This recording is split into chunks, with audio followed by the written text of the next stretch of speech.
안녕하세요. 이번 영상에서는 일본어 하면 빼놓을 수 없는 한자에 대한 이야기를 해볼 거예요. 일본어는 진입장벽이 그렇게 높은 언어는 아닌데 한자 때문에 중간 이탈자가 굉장히 많은 언어이기도 해요. N2와 N1의 난이도 차이도 이 갑자기 엄청나게 늘어나는 한자의 양과 어려운 한자들이 나오는 걸로 더 체감할 수 있는데요. 정말 일본어는 공부하면 할수록 한자 싸움이구나 라는 걸 알 수가 있어요. 실제로 일본에 가도 뭐 히라가나랑 가타카나만 할 줄 알면은 가서 어떻게든 되겠지 했지만 일본에 실제로 가면은 전부 한자 아니면 가타카나 천국이에요. 제가 일본어 한자 어떻게 공부해요? 라는 질문을 받으면 항상 말씀을 드리는 게 한국에 한자 급수 시험이란 게 있죠. 그거랑 병행해서 공부를 하는 걸 추천을 하는데요. 그 이유는 한자를 알고 있으면 일본어뿐만 아니더라도 국어 공부를 하는데도 굉장히 도움이 되기 때문이에요.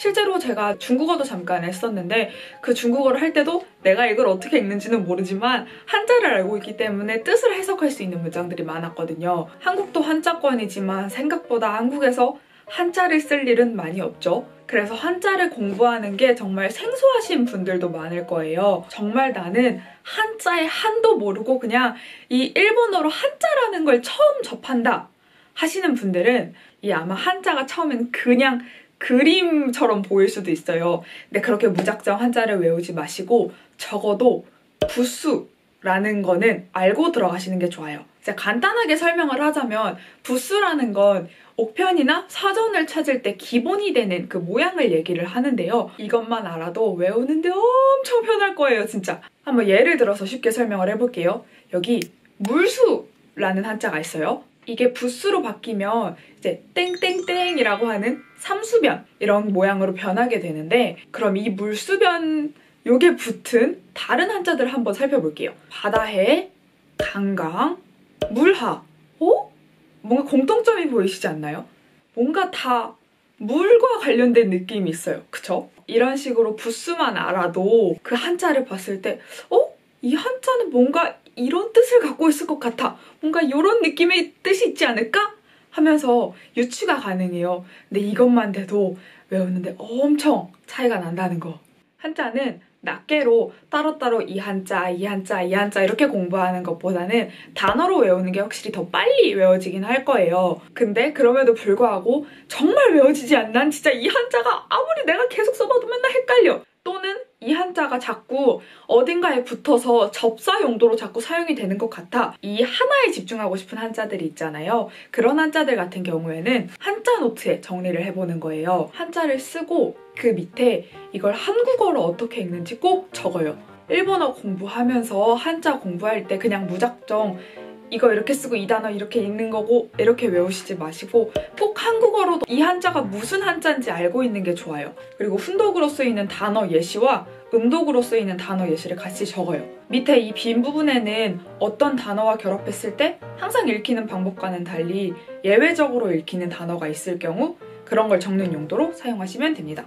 아마 단어로 한자 공부를 하다 보면 계속 반복적으로 보이는 한자가 보일 거예요. 정말 이 한자만은 내 것으로 만들어야지 하는 그런 한자들은 이 단어 말고 그 한자 하나에 어떤 뜻을 가진 한자들이 결합돼서 이게 만들어졌는지 그런 한자 하나를 분석하는 용도로 이 한자 노트를 사용하시면 되겠습니다. 아까 제가 한국어로도 어떻게 읽는지 알아두면 좋다고 했잖아요. 이 한국어로도 알고 있으면 나중에 이 한자를 읽는 법을 몰라도 뭔가 어느 정도 일본어로 변환이 가능해요. 받침이 뒤로 가서 발음이 변화하는 그 규칙성을 조금 찾을 수 있게 되는데 그걸 위해서라도 이걸 한글로 어떻게 읽는지 알고 있으면 굉장히 좋아요. 물론 예외도 많죠. 근데 이 한자 하나에 읽는 법을 정확하게 골라야 하는 문제가 아니라면 독해든 다른 문장에서든 그냥 스무스하게 그 문장을 읽고 이해하는 데 있어서 큰 도움을 받을 거예요. 그냥 읽다가 한국어로 읽어버리면 되니까요.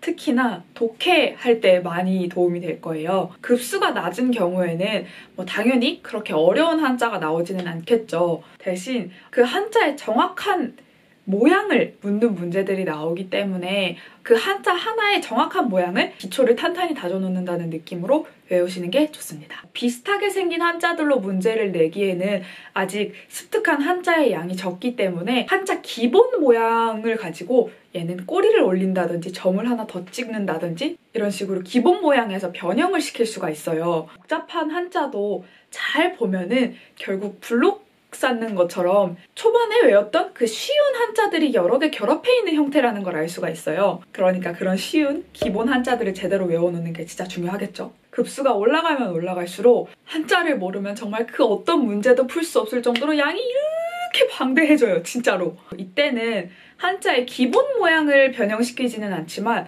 헷갈리게 생긴 비슷하게 생긴 단어들이 많이 생겼겠죠, 이제? 이거는 쉬운 예시지만 예를 들어서 하나, 둘, 셋, 넷. 근데 이거는 쉬운 예시고 진짜 뭔가 막 여러 개 결합해 있는 비슷비슷하게 생긴 한자들이 뭐 이렇게 많은지 그냥 무작정 한자 모양으로 그냥 느낌으로 그렇게 외워버리면 굉장히 힘들어진다는 거. 나는 한자라는 걸 접해본 적이 없다. 이 일본어를 통해 정말 한자를 처음 배운다 하신 분들은 이 한자라는 게 어떻게 생기게 됐는지, 어떤 구조로 이렇게 만들어지는지 그런 한자에 대한 기본 내용을 꼭 알고 들어가시길 바라고요. 저는 한자 공부를 좀 예전에 뭐 학교에서 제2외국어로 한다든가 아니면 어릴 때 집에서 뭐 구몬학습이나 이런 걸 했었어요 하시는 분들은 쓰기 시험이 없으니까 이 한자를 봤을 때 얘가 뒤에 붙는 단어, 앞에 붙는 단어 이런 식으로 하나의 한자에서 요거 이렇게 통째로 한 번에 외우면 조금 더 외우기가 편할 거예요. 마지막으로 일본어 한자를 공부를 할 때 어디까지를 히라가나로 표기하고 어디까지 한자로 표기하는지를 꼭 알아두는 게 중요해요. 이것도 예시를 한번 들어볼게요. 기쁘다라는 뜻의 우레시라는 단어가 있다고 쳤을 때 1번, 2번, 3번 정확한 표기법은 1번이었습니다. 어디까지가 뜻을 가지고 있는 부분이고 그 다음을 어디부터 히라가나로 쓰는지 그것도 이제 헷갈리지 않게 잘 외워두는 게 중요하고요. 이 한자를 포기해버리면 일본어도 그냥 이렇게 내려놓게 되는 거니까 일단 JLPT에는 쓰기 시험이 없으니까 눈으로 이 한자를 익히면서 정확하게 쓰지 못해도 되니까 눈으로 이 한자가 이런 거였지 하면서 이렇게 슥슥슥슥 나올 수 있게 눈으로라도 계속 그 한자에 익숙해지는 게 중요할 것 같고요. 한자를 제대로 외우지 않고 급수가 그냥 이제 야매로 이렇게 올라가다가는 N2나 N1에서 팡 하고 불합격이 빵 하고 나오는 경우가 많을 거예요. 특히나 독해에서 갑자기 후리가나를 적어주는 한자가 없어. 그냥 글이야. 와. 그러니까 힘들어도 한자 공부 포기하지 마시고 꼭 화이팅 해봅시다. 일본어 한자 공부를 조금 더 쉽게 하려면 어느 정도 듣기가 된 다음에 자막이 잔뜩 나오는 예능을 보는 것도 좋은 방법이에요. 되게 쑥쑥 지나가긴 하는데 듣기도 공부하고 자막으로 한자 공부도 하고 일석이조 효과를 얻을 수 있으니까 예능을 보는 것도 추천을 하고요. 네, 이렇게 이번 영상에서는 한자에 대한 이야기를 해보았는데요. 다음 영상에서는 문법에 대한 이야기를 들고 올게요. 그럼 다음 영상에서 만나요. 감사합니다.